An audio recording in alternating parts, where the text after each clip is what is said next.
सभी विद्यार्थियों और मित्रों का government.vlogs यूट्यूब चैनल पर हार्दिक अभिनंदन। आज हम अध्ययन करेंगे तरलों के यांत्रिक गुण, क्लास 11th का chapter number 10।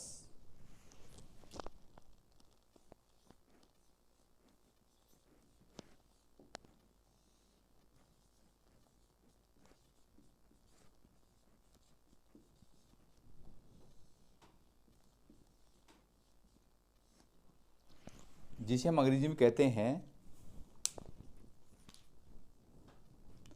Mechanical property of fluid.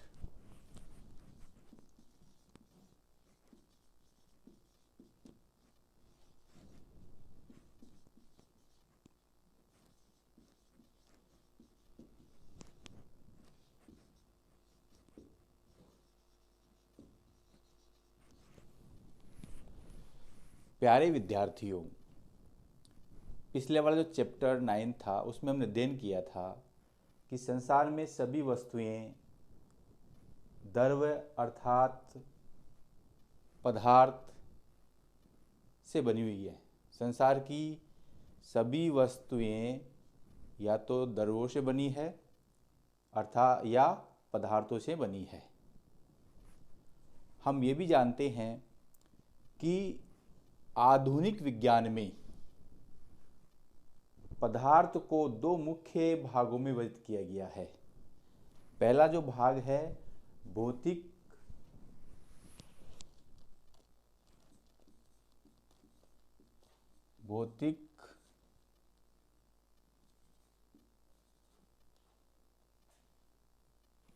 भौतिक अवस्थाओं के आधार पर, और जो दूसरा भाग है वो है रासायनिक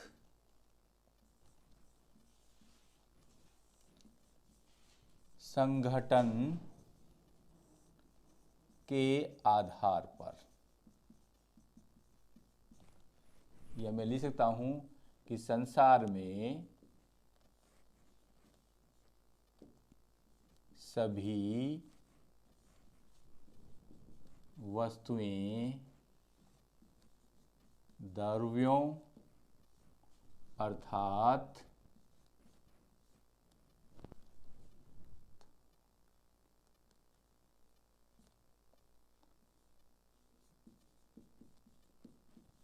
पदार्थों से बनी है। संसार में सभी वस्तुएं द्रव्यों अर्थात पदार्थों से बनी है। और आधुनिक विज्ञान में इन पदार्थों या द्रव्यों को दो प्रमुख भागों में बांटा गया है। पहला भाग है भौतिक अवस्था के आधार पर, या इसको मैं भौतिक अवस्था के आधार पर, और दूसरा है रासायनिक संगठन के आधार पर। इसे हम कहते हैं फिजिकल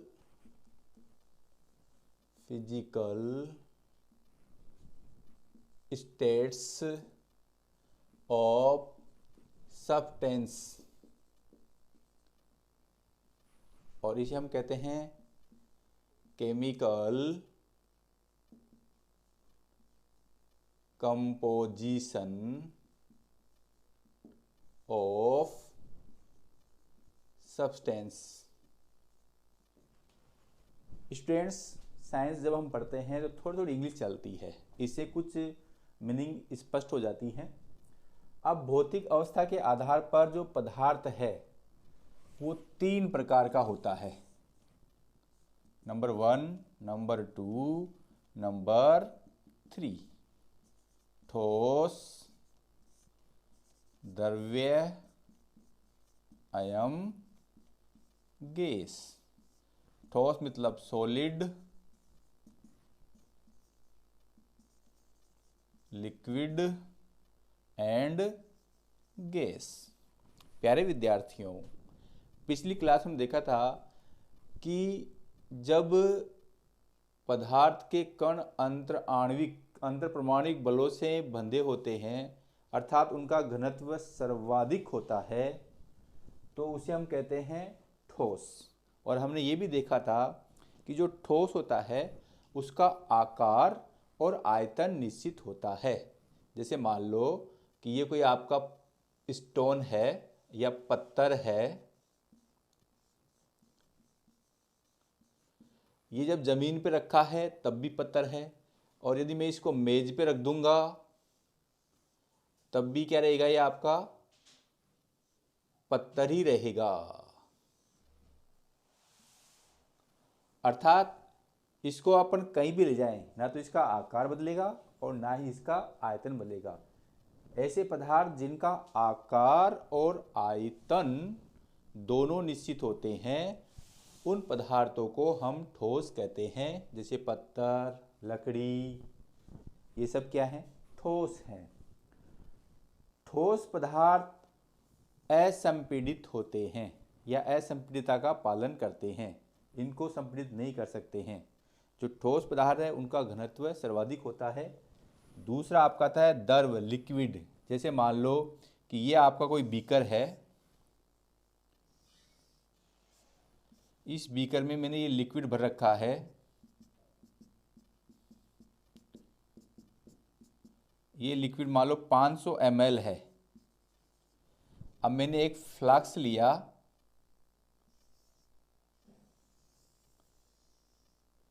इसमें इस लिक्विड को इस फ्लास्क में भरा, तब भी इसका मात्रा 500 ml है। जब बीकर में था तब भी 500 ml है, कॉनिकल फ्लास्क में है तब भी 500 ml है। अतः द्रव्य की क्या विशेषता आएगी, इनका आयतन निश्चित होता है, आकार निश्चित नहीं होता है।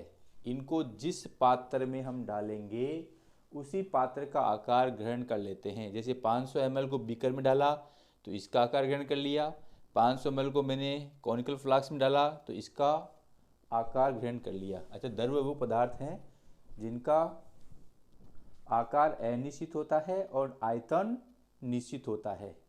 जैसे दूध, ये क्या है, आपके द्रव्य हैं। तीसरा आता है गैस। अब जो गैस है, गैस में आकार और आयतन दोनों ही अनिश्चित होते हैं। गैस संपीड़ित होती है,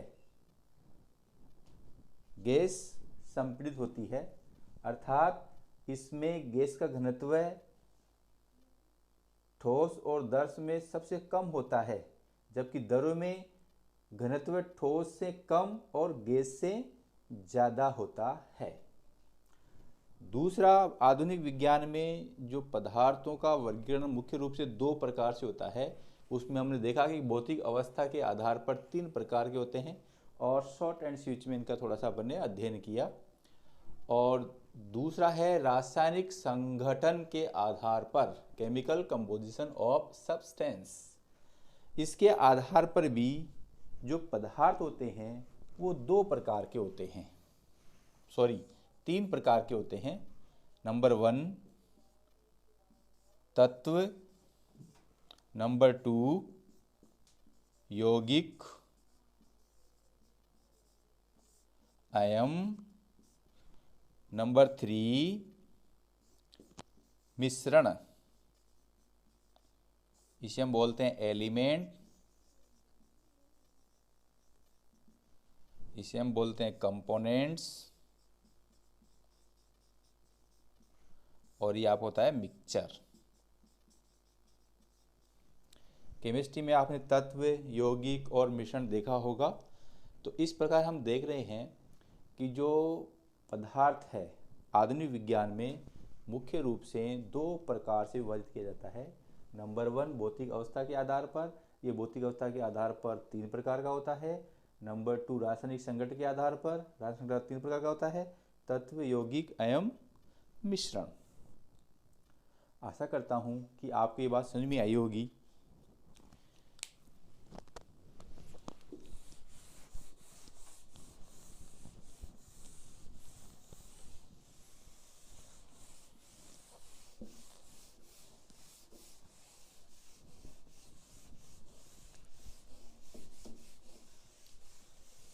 अभी हमने देखा, हम यह अध्ययन करें तरलों के यांत्रिक गुण, अर्थात तरल फ्लूइड्स, FLUID, फ्लूइड्स फ्लूइड्स जब किसी पदार्थ पर बाह्य बल लगाने पर उनमें बहने का गुण पाया जाता है तो उसे हम तरल कहते हैं। किसी पदार्थ पर बाह्य बल लगाने पर, किसी पदार्थ पर बाह्य बल लगाने पर बहने के गुण को तरल या फ्लूइड कहते हैं, या जिसमें बहने का गुण पाया जाता है उसे हम क्या कहते हैं?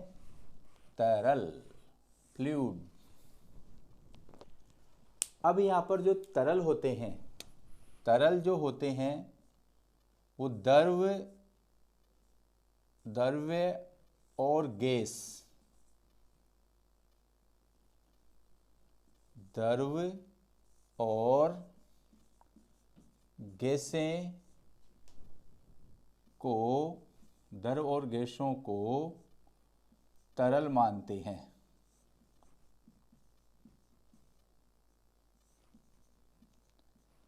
द्रव और गैसों को तरल मानते हैं। तरल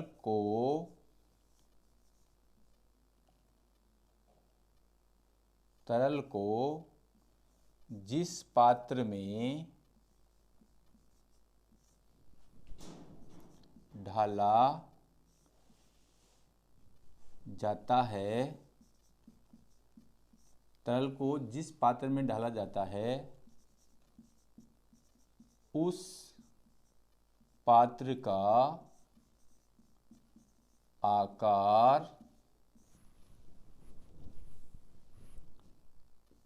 ले लेता है।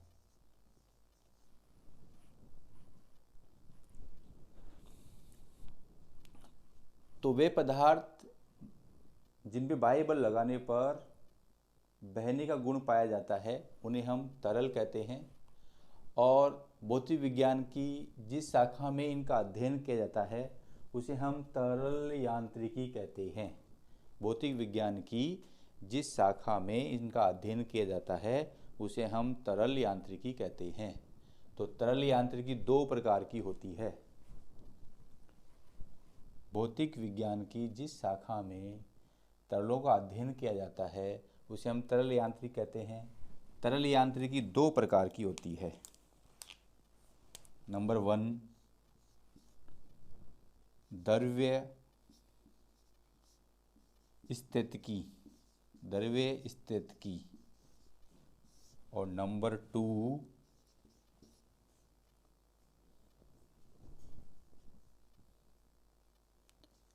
द्रव्य गतिकी,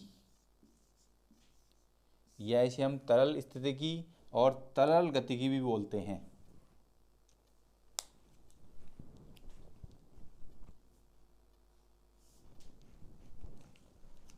इसे हम अंग्रेजी में कहते हैं हाइड्रोस्टैटिक्स और इसे हम कहते हैं हाइड्रोडायनामिक्स। अब हम इनकी परिभाषा देंगे। जो द्रव्य स्थितिकी है भौतिक विज्ञान की वह शाखा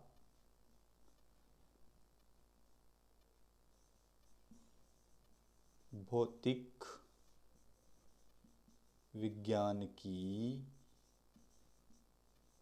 वह शाखा जिसमें स्थिर द्रव्य का अध्ययन किया जाता है, जिसमें स्थिर द्रव्य का अध्ययन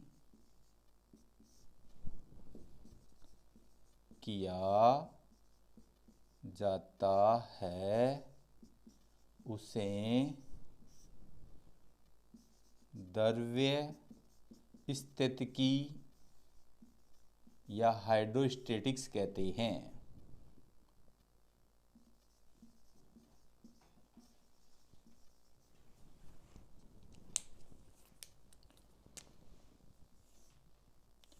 यह शब्द कुछ इसी प्रकार के हैं जैसे स्थिर आवेश और गतिमान आवेश का अध्ययन किया जाता है। दूसरा जो परिभाषा है द्रव्य गतिकी भौतिक विज्ञान की वह शाखा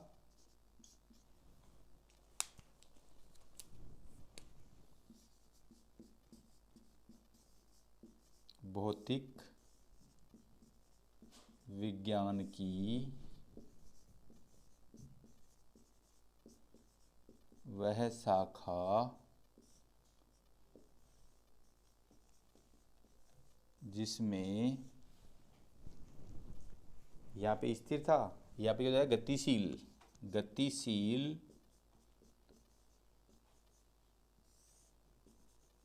द्रव्य का अध्ययन किया जाता है,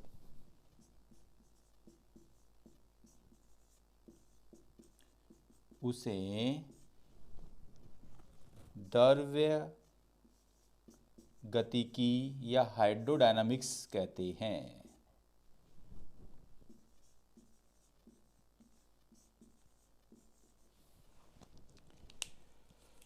तो ये आपका हो गया द्रव्य गतिकी। मैं आशा करता हूँ कि ये बात आपके समझ में आई होगी। इसके बाद हम अध्ययन करेंगे दाब अर्थात प्रेशर।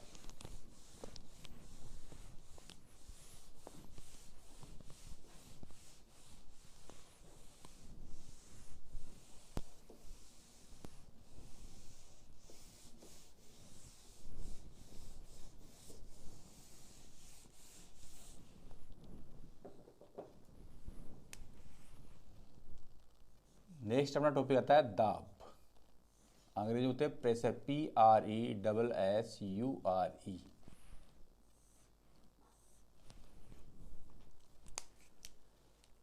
इसकी परिभाषा दो प्रकार से होती है। किसी तरल द्वारा पात्र के लंबवत लगने वाला बल दाब कहलाता है, या किसी तरल द्वारा प्रति एकांक क्षेत्रफल पर लगने वाला बल भी दाब होता है। तो दोनों परिभाषा मैं आपके साथ शेयर कर लेता हूं। किसी तरल द्वारा पात्र की सतह के लंबवत लगने वाले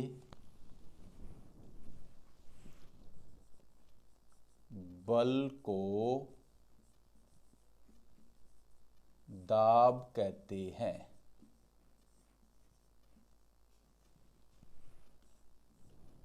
इसे P से प्रदर्शित या संकेतिक करते हैं। दूसरी परिभाषा, किसी तरल द्वारा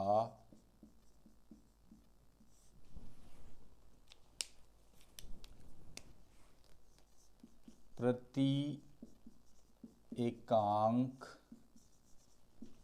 क्षेत्रफल पर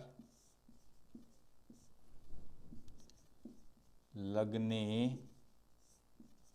वाले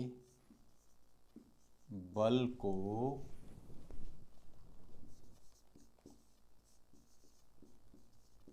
दाब कहते हैं। किसी तरल द्वारा प्रति एकांक क्षेत्रफल पर लगने वाले बल को दाब कहते हैं। और ये बात हमारे फिजिक्स में पहले भी स्पष्ट हो चुकी है कि जब भी प्रति वर्ड इस्तेमाल किया जाता है अर्थात क्षेत्रफल शब्द यहाँ बटे में आएगा। यदि मान लें कि जो क्षेत्रफल है ए है, माना पात्र का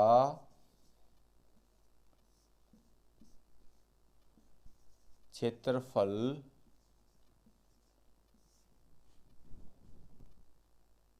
ए पर लंबवत लगने वाला बल F है तो दाब बराबर बल बटा क्षेत्रफल।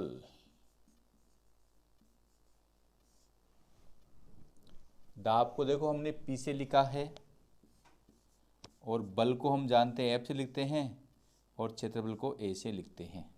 तो दाब बराबर आ गया बल बटा क्षेत्रफल। अब हम इसकी देखेंगे। देखो हम ये भी जानते हैं कि जब किसी पात्र की सतह पर लंबवत बल लगता है तो लगने वाला लंबवत बल पृष्ठ की सभी दिशाओं में अलग अलग दिशाओं में पृष्ठ के अलग अलग जगह पर लगता है। किसी पृष्ठ पर लगने वाला लंबवत बल अलग अलग दिशाओं में अलग अलग लगता है। अब आप इसका स्क्रीनशॉट ले सकते हैं।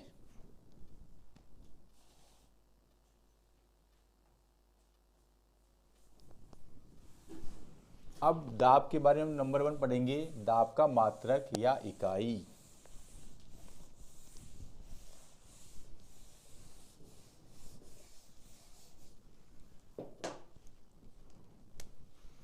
नंबर 1 दाब का मात्रक इकाई या अंग्रेजी में यूनिट्स बोलते हैं इसको। देखो दाब का मात्रक और इकाई वही होगी, दाब की इकाई वही होगी जो बल बटा क्षेत्रफल की इकाई। और ये हम जानते हैं बल की इकाई होती है न्यूटन और क्षेत्रफल की इकाई होती है मीटर स्क्वायर, अर्थात न्यूटन प्रति मीटर स्क्वायर। न्यूटन प्रति मीटर स्क्वायर, न्यूटन मीटर की पावर -2। और न्यूटन प्रति मीटर स्क्वायर को हम पास्कल कहते हैं। न्यूटन प्रति मीटर स्क्वायर को पास्कल अर्थात इसे पीए से प्रदर्शित करते हैं, पास्कल कहते हैं। दाब की सीजीएस पद्धति में, ये तो आपकी एमकेएस पद्धति में है। एमकेएस सिस्टम में दाब की इकाई सीजीएस पद्धति में दाब की इकाई, देखो न्यूटन की जगह तो हो जाएगा डाइन। ये खाने वाली डाइन नहीं है, ये भौतिक विज्ञान की बल्कि सीजीएस पद्धति का मात्रक है डाइन। और मीटर की क्या जाएगा सेंटीमीटर की पावर 2, यह डाइन प्रति सेंटीमीटर स्क्वायर। दाब के अन्य मात्रक भी होते हैं, जैसे वायुमंडलीय दाब। अन्य मात्रक वायु मंडलीय या ATM, ये अन्य मात्रक है। और एक वायुमंडलीय दाब में 1 वायु मंडलीय दाब बराबर 1.013 इंटू 10⁵ पास्कल होता है।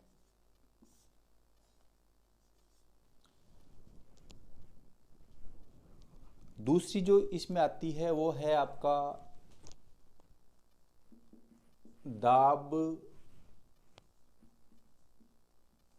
की विमा। दाब की विमा वही होगी जो बल बटा क्षेत्रफल की विमा होती है। बल MA होता है और इसकी होती है MLP-2 और क्षेत्रफल की होती है L²। तो ये आपकी हो जाएगी ML, ये 1 में से -2 जाए तो -1T-2।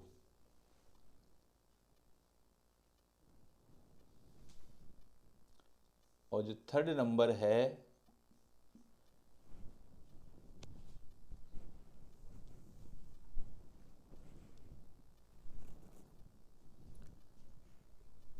हमने ये देखा है कि जब किसी तरल के पात्र की सतह पर हम दाब लगाते हैं तो दाब अलग अलग दिशाओं में अलग अलग लगता है। दाब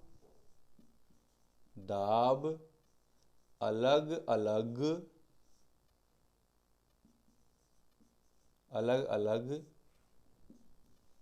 दिशाओं में अलग अलग लगता है।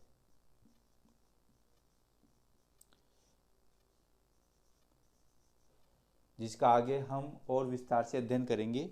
अभी तक आप ये ध्यान रखिए, दाब अलग अलग दिशाओं में अलग अलग लगता है।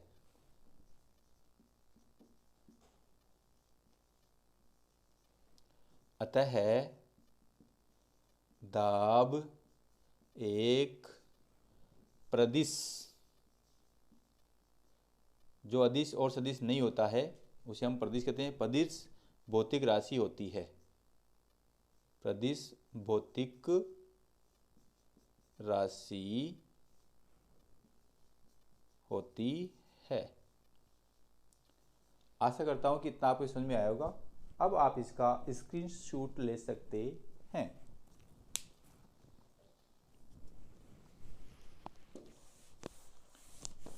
दाब के बाद में हमारे चैप्टर में दूसरी बात आती है घनत्व। अंग्रेजी में कहते हैं डेंसिटी।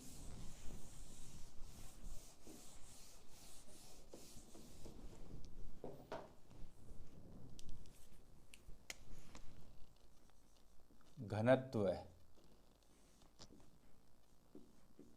डेंसिटी। किसी तरल पदार्थ के या किसी तरल पदार्थ में प्रति एकांक आयतन के द्रव्यमान को घनत्व कहते हैं। किसी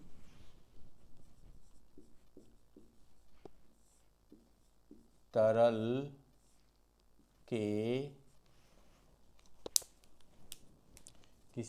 के या किसी तरल में प्रति एकांक आयतन में द्रव्यमान को, किसी तरल में प्रति एकांक आयतन में द्रव्यमान को घनत्व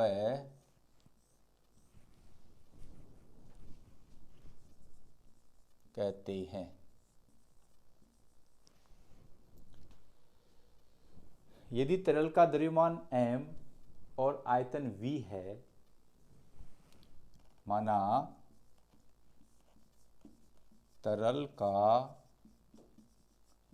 द्रव्यमान m और आयतन v है, तो परिभाषानुसार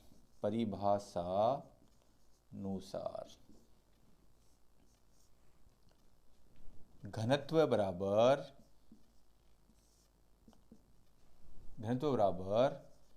द्रव्यमान बटे आयतन, प्रति एकांक आयतन में द्रव्यमान को घनत्व कहते हैं और घनत्व को d से लिखते हैं। तो d बराबर m बटावा v, घनत्व को रो से लिखते हैं, रो बराबर m बटावा v।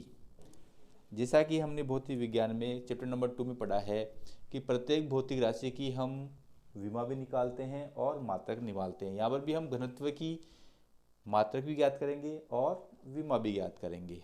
तो नंबर 1 हो जाएगा घनत्व की विमा, घनत्व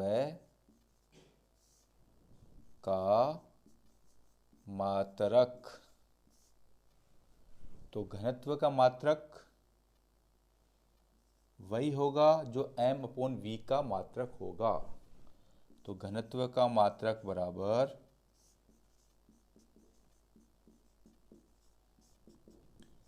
m अपॉन v का मात्रक।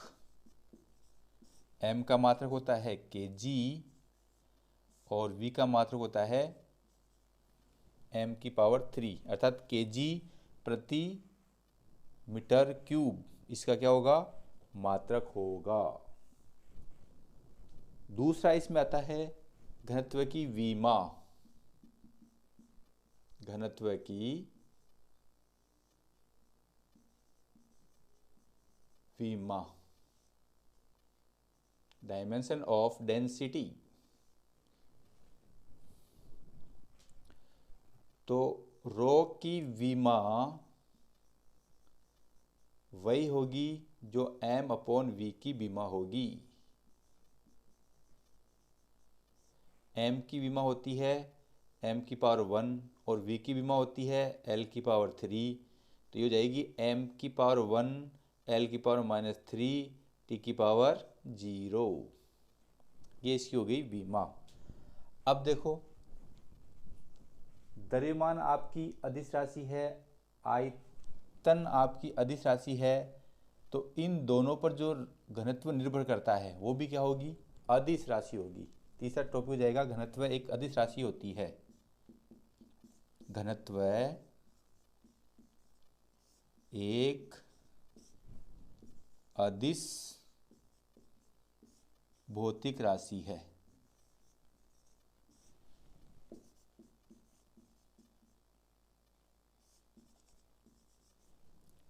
अब आप इसका स्क्रीनशॉट ले सकते हैं। इसके बाद में जो दूसरा आता है वो आता है विशिष्ट घनत्व।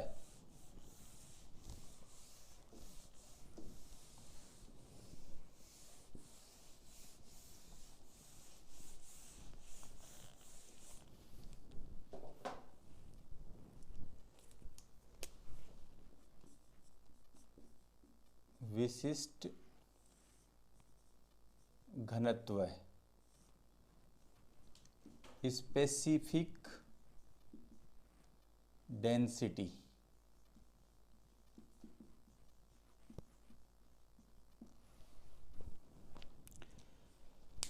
चार डिग्री सेंटीग्रेड पर जल के घनत्व को विशिष्ट घनत्व कहते हैं।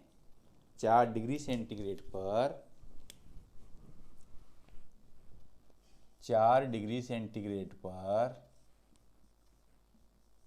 जल के घनत्व को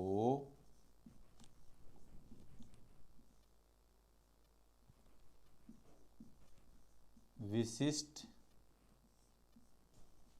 घनत्व कहते हैं। 4 डिग्री सेंटीग्रेड पर जल के घनत्व को विशिष्ट घनत्व कहते हैं। इसे या इसका मान 1.0 इंटू 10 की पावर -3 kg प्रति मीटर क्यूब होता है। इसका मान 1.0 10³ kg प्रति मीटर क्यूब होता है, या 10³ kg प्रति मीटर क्यूब होता है, या 1000 kg प्रति मीटर क्यूब होता है। नेक्स्ट जो इसमें आता है वो आता है आपेक्षिक घनत्व। आपेक्षिक घनत्व अंग्रेजी में से कहते हैं रिलेटिव डेंसिटी। रिलेटिव डेंसिटी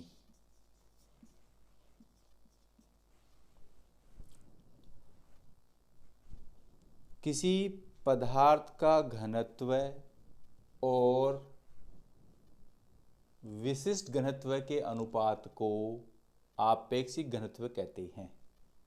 एक लैंग्वेज तो मैं आपको ये लिख सकता हूं, किसी पदार्थ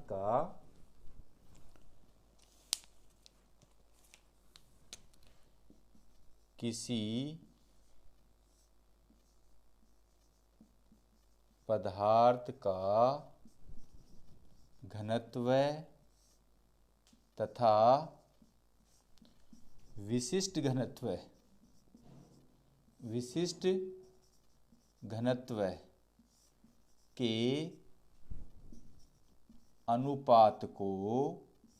के अनुपात को आपेक्षिक घनत्व कहते हैं। आपेक्षिक घनत्व कहते हैं। अब मैं चाहूं तो इस चीज को ऐसे भी लिख सकता हूं कि जो विशिष्ट घनत्व है वो 4 डिग्री पर जल के घनत्व का जो मान होता है उसे हम विशिष्ट घनत्व कहते हैं। तो इसकी परिभाषा मैं इस प्रकार भी लिख सकता हूं कि किसी पदार्थ का घनत्व तथा 4 डिग्री पर जल के घनत्व के अनुपात को आपेक्षिक घनत्व कहते हैं।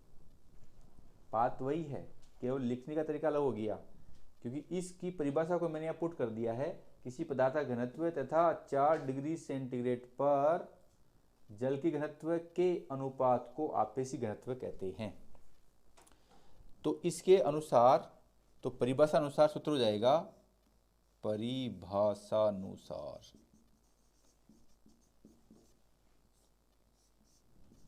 आपेक्षिक घनत्व बराबर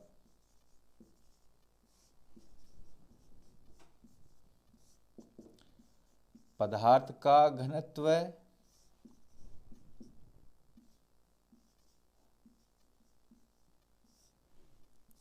या 4 डिग्री सेंटीग्रेड पर जल का घनत्व, और 4 डिग्री सेंटीग्रेड पर जल के घनत्व को हम क्या कहते हैं? विशिष्ट घनत्व। विशिष्ट घनत्व।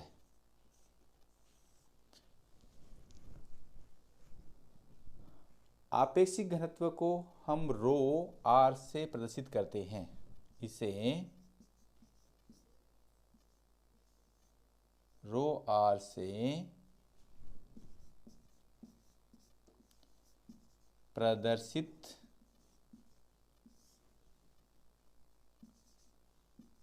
करते हैं।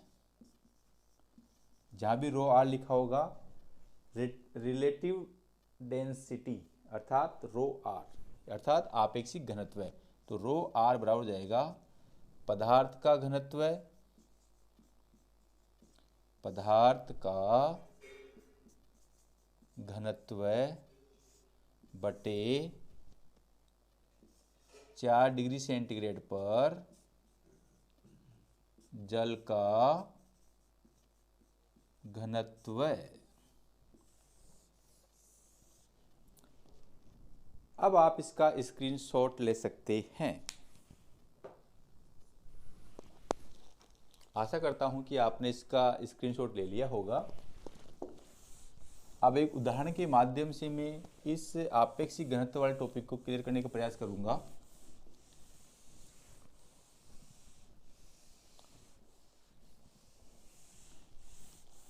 हम पदार्थ के घनत्व की जगह हम ले लेते हैं पारा।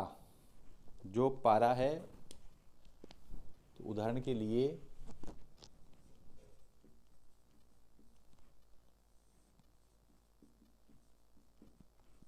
पारे का आपेक्षिक घनत्व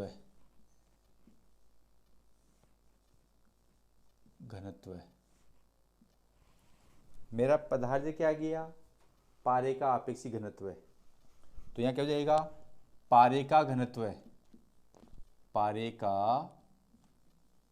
घनत्व बटे 4 डिग्री सेंटीग्रेड पर जल का घनत्व। तो यहां हम देख रहे हैं कि जो पारे का घनत्व था वो 13.6 इंटू 10⁻³ kg प्रति मीटर क्यूब होता है। और हमने पहले देखा है कि 4 डिग्री पर जल का घनत्व होता है 1.0 into 10⁻³ kg metre cube. kg metre cube से kg मीटर क्यूब कैंसिल, 10⁻³ से 10⁻³ कैंसिल, क्या बचेगा 13.6। इससे ये निष्कर्ष निकलता है कि जो आपेक्षिक घनत्व है वो मात्रक विहीन और विमाहीन भौतिक राशि होती है। इससे ये निष्कर्ष निकलता है कि जो आपेक्षिक घनत्व है वह मात्रक हीन और विमाहीन भौतिक राशि होती है। प्यारे विद्यार्थियों, आप मेरे government.vlogs यूट्यूब चैनल को लाइक और सब्सक्राइब करना नहीं भूलें। Thank you for watching my YouTube channel.